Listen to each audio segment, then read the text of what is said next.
It's a bit of a different week. I have a ton of things that I need to try to get done.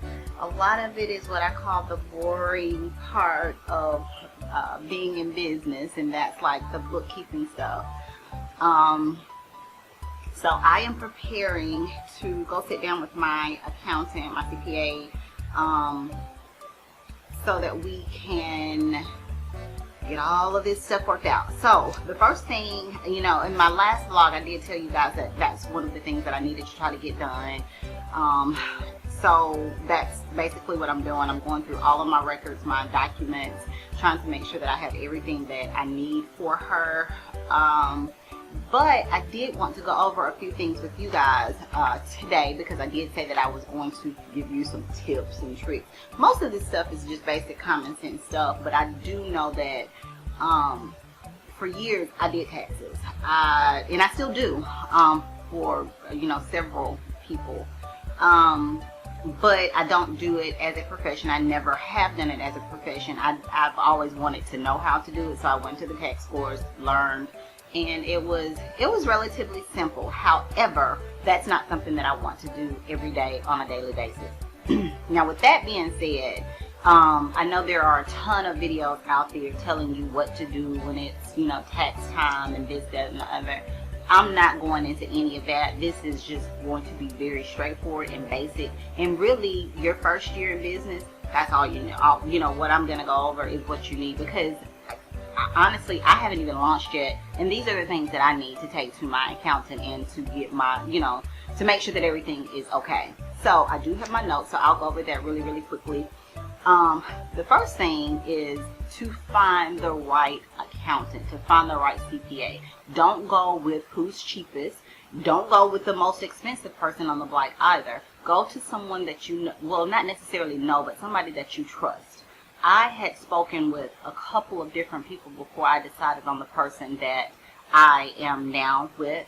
And the reason that I chose her was not, it had nothing to do with how much she charged or didn't charge, or what she said or she didn't say. I had already started doing my research on my own.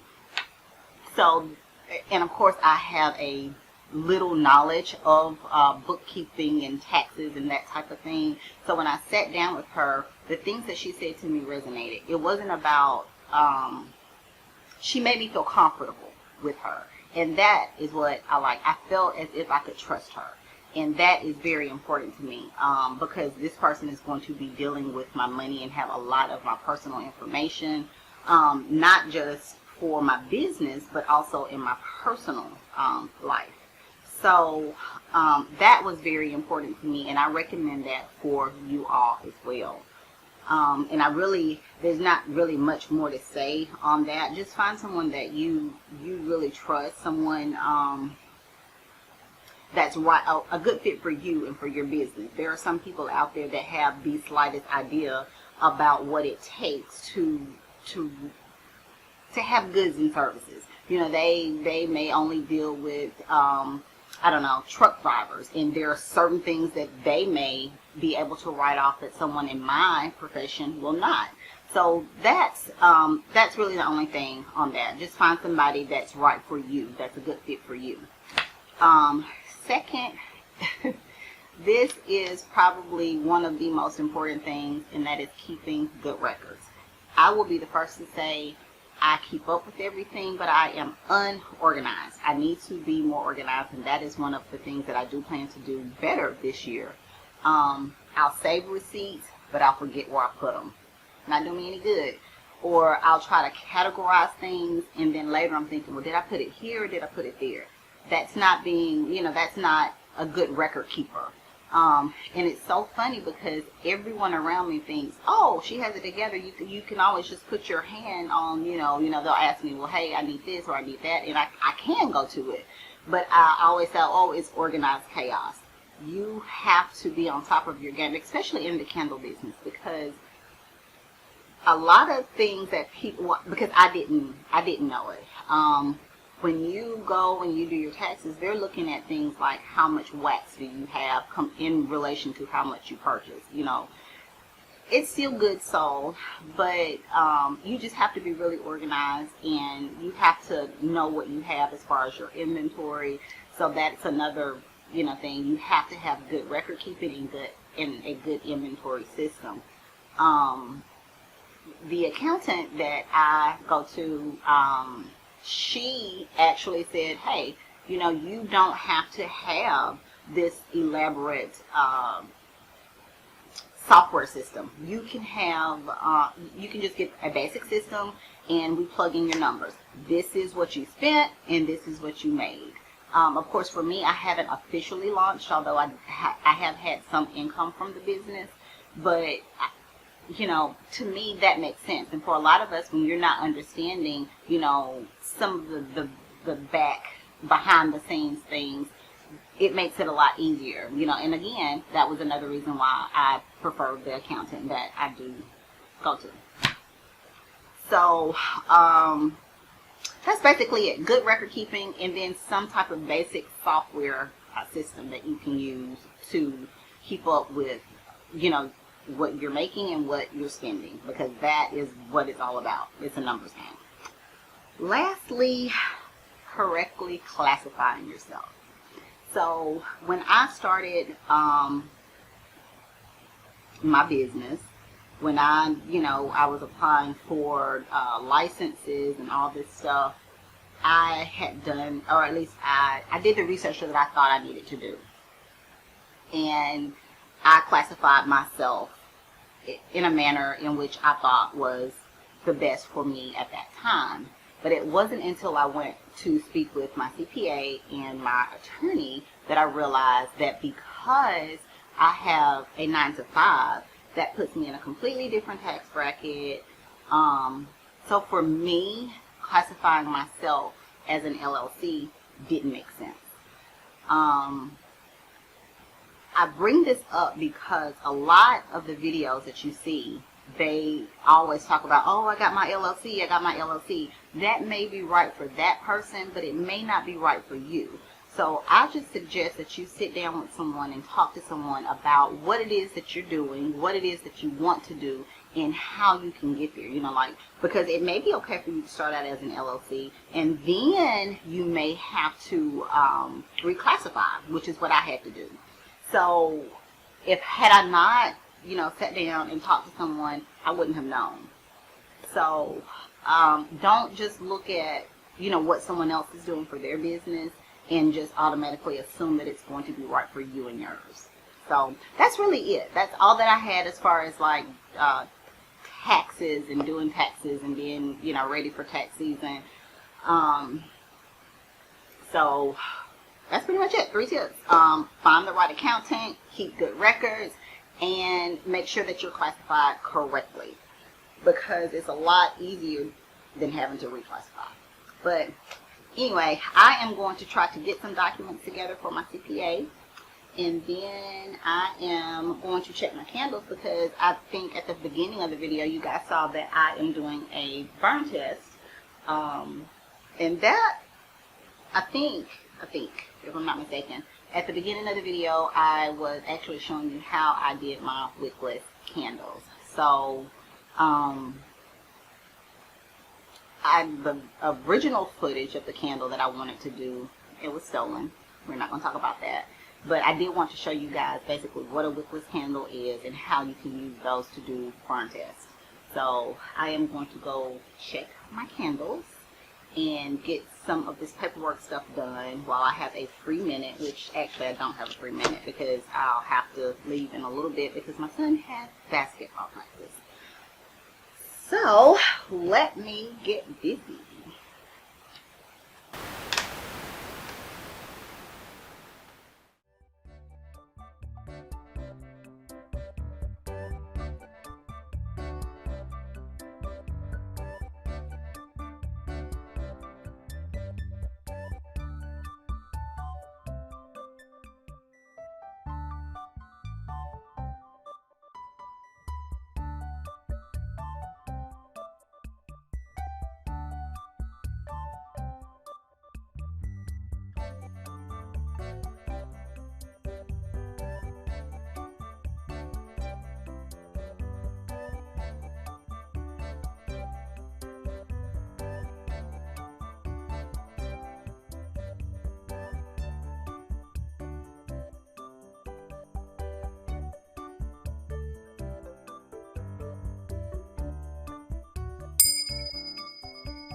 Hey guys, so I am back, and today is going to be a little bit different. It will probably be a very short video or vlog for today, but I got my hair done. I'm not real sure on it. I have not curled it or straightened it, so I know it's a little creepy. We've had really bad rainy weather here, so it's probably like this big on camera, but we're not gonna talk about it. We're just gonna act like it's not even there. So anyway, today I ordered a ton of things. Well, not a ton. I ordered some things from Amazon, and I am going to show you how I plan to use them within the shop, or possibly plan to use them within the shop. I'm not 100% on any of it at this point, but I did order it. It is here, so I just wanted to kind of let you guys know what it is, or what I have. So, and I have already opened a lot of the stuff up. So, the first is this handheld sewing machine. So, I saw it and I just kind of wanted it. But my intention with this handheld sewing machine is to do, I guess maybe key fobs, if you will. I'm not 100% on that, but I thought it would be really cute to try it out with something like this. It wasn't very expensive. I think it may have been about $20. I tried to pop up the price. I got it on Amazon, so I tried to link that for you guys. Anyway, it's a handheld sewing machine. I do have one of the bigger sewing machines that you sit on the table with. I couldn't with that sewing machine. So, next is these little scratch offs. So I saw these on, I want to say it was Noelle Creates. I'll try to link her below. I stumbled across her channel and I loved her content. And anyway, she had the video that I saw, she had some of these as scratch offs for her customers, and I thought that was really, really good. Or it would be neat. I like scratch offs, so anytime I go to a state that does lottery, I pick up a couple of scratch offs. So anyway, that's what these are for. So I do plan to use these on some of my thank you cards or percent off that I send to my customers. So that is that. Next up, I just got some pouring pictures. These are just like the standard pouring pictures. I don't know if you guys can see the one back in the back here. But anyway, I just got 1, 2, 3, 4, 5. I got 6 of these, so I have a total of 7 now. And mind you, I have 7 scents. My collection, my everyday collection is 7 different fragrances. And I felt like I needed additional these pouring pictures because when I do my hanging card diffusers, or when I do my refills for my card diffusers, some of those smaller things where I need this tip, it's a lot easier for me than me having to constantly stop and clean. Not that I don't clean, but it's a lot easier just to kind of get it out of the way, do all of that at once, and then clean. So I did order more of those, and I can't remember on the price, but I'll try to pop up the price and link it for you all if this is something that you think you may need in your shop. So speaking of card diffusers, I actually have card diffusers. Let me get one for you guys real quick. Alright. This is, I don't know if you guys can see that. These are a few of my card diffusers. I love how they are, as they are, but I thought they needed just a tad bit more spunk, pizzazz, if you will. So I thought about maybe adding some of the flakes in. There is silver, I guess that's considered rose gold, and then there's gold. So I wanted to see if I can incorporate that into my diffusers. I'm not sure. I don't want it to be too busy, but or maybe I'll do this separately. I don't know. But this is something that I thought about doing. So anyway, I will try to link the price of these as well. Next is this box of markers. And you're probably thinking, what in the world is she going to do with markers? She is a candle company. Well, I am candles and other handcrafted goods, baby. So we do everything that we do with the hands. So these, I don't think I showed you guys, which is probably not going to make any sense right now. But I wanted to do my own keychains because I ordered some from Sticker Mule, and they didn't turn out quite the way I wanted them to turn out. So let me grab one of those for you guys. Well, instead of grabbing one, I grabbed them all. So, alright. So these are the keychains. I think I may have showed this on one of my previous videos, and I like the look of them, but they are kind of big. I know I put the dimension in, or whatever the dimensions were, and I knew they were 2x2, but this is kind of big. Like if I'm holding my keys, and I'm just thinking about myself, I may just give these away just as a freebie, but they're just kind of big for my hand. I mean, if you got big hands, then it'll fit perfectly, but it was kind of big if I'm holding my keys, you know, if I'm trying to hold this as a keychain. And then the other thing was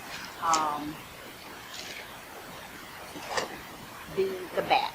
You know, when I thought about keychains, I was thinking transparent, and these aren't transparent. There is a film over these, which I didn't want to take it off, so they would be just a tad bit shinier. The quality, the thickness of it, all of that is great. And maybe it was just me. I probably should have maybe measured it out and kind of played with it before I placed my order, but it's only, I think I only got like 10 of them, so it's not that big of a deal. I can't remember the exact price. If I do remember, I'll pop that up for you guys, but it wasn't that much. So anyway, that's where I got those from. But when I purchased those and I got them back and I wasn't 100% satisfied with them, I started trying to come up with other ways to get like keychains, just something to give away in my shop. I do want to let people that purchase from me know that I do appreciate the business. So that was where the whole marker thing came from. So I went the long way around to telling you. But there are things called slinky beans. I think they're slinky beans. I saw it on, like, I was up late one night and I saw it on a commercial. And I was like, oh, that would be so nice to do with my son. And of course my wheels started spinning. And I was like, oh, well, maybe I can do keychains. So anyway, that's what I get for waking up with migraines in the middle of the night watching TV. So anyway, I bought these. I can't remember exactly how much these were. I'll try to pop that up for you as well. This may be something that you do not need, do not want. But I mean, y'all, look at all those markers. I love it. I love it. So that is what I plan to do. And I will take you guys along with me for that as well, or just to kind of let you see what it is that I'm doing and how I plan to do it. So that is that. Now this is actually just a set of adapters for my handheld sewing machine. So, well, not just for that, but there are a ton of different adapters that's on this little thing. So it runs by battery, but I can also plug it into the wall with this. It has a port for an adapter. So that's why I got this, just in case, you know, I'm just sitting here, I can use that instead of using batteries. So, lastly, I say the thing I'm most excited about, but I'm not. I'm excited about all of it. I got a couple of different glues. So, and this is just like an all-purpose glue, and this is just like a binding glue, and I can link these for you. You know, there's nothing really special about either one of these, but what is special are these. So, I am a sticky note fanatic. My husband gets on to me all the time. He's like, I found another sticky note. Okay, whatever. But I made these. I'm just kind of playing around with it right now. These are the prints that I have professionally made. Of course, as you can see, I haven't cut them or anything like that. But it's several different sticky notes designs. And then what I did was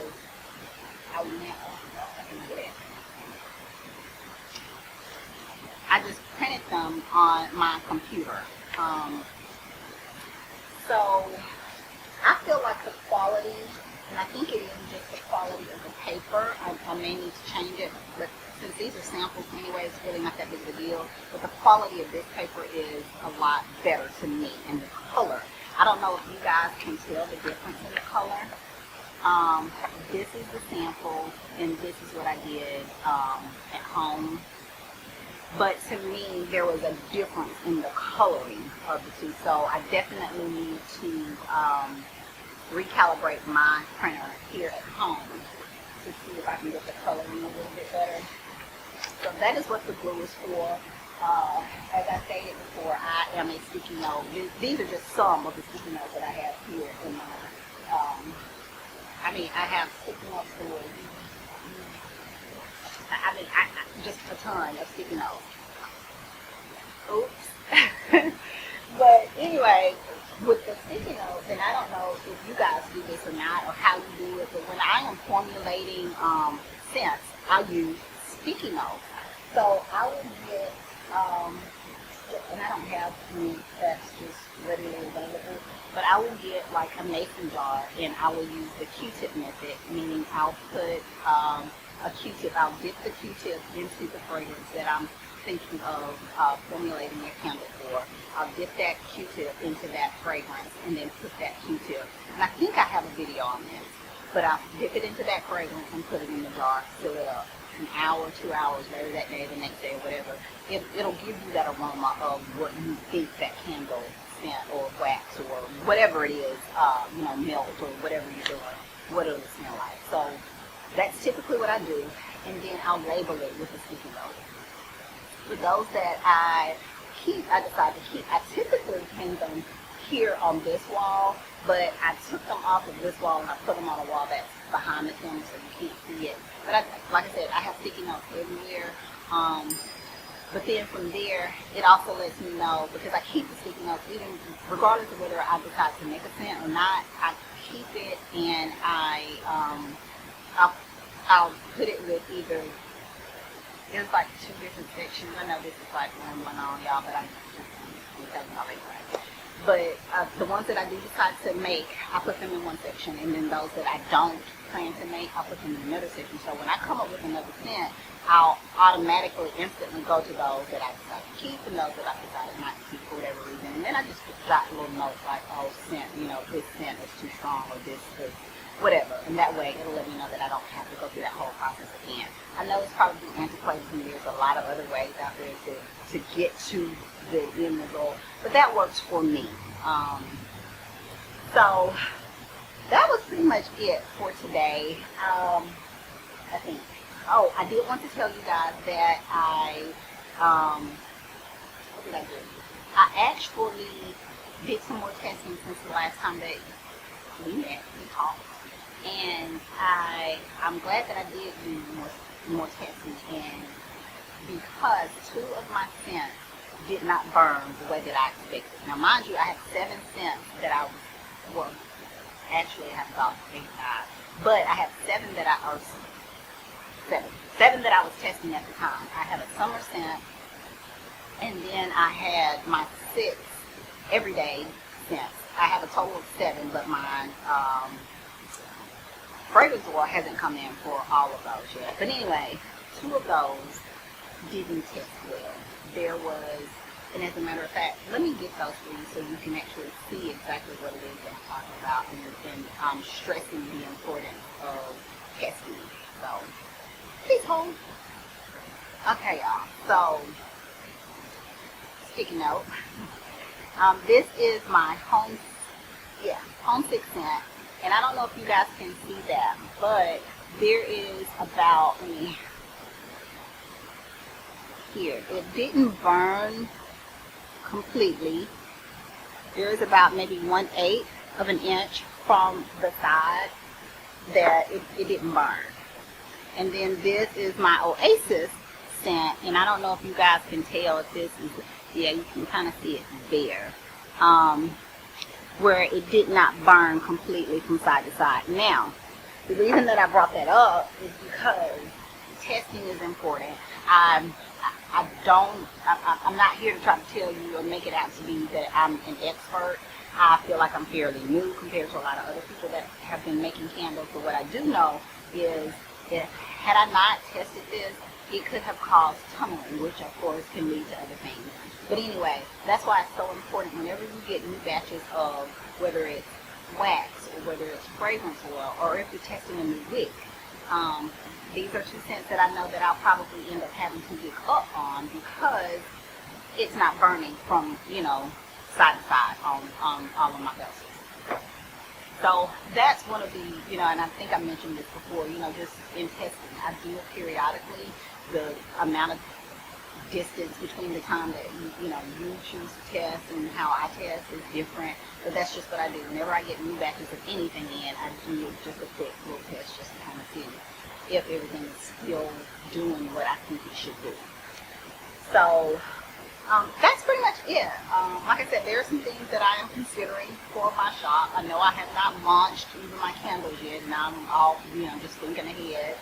But, and no, I don't want to be this whole stationary company or anything like that, but that does interest me. I find it fun, and so sticky notes, I may do that. I'll see how it works, bring you guys along, let you guys see how that works out for me. Maybe something that you're interested in, I don't know. But that was all that I had for today's video. I will try to jump on really quick tomorrow and do a few things. I'm not real sure what it is. It may be some of what you saw today. I don't know. Really what I need to do is get in the studio and put it up, because there's a lot of stuff. I call it organized chaos, but it's kind of chaos, just chaos. So anyway, that's all for today, and I'll see you guys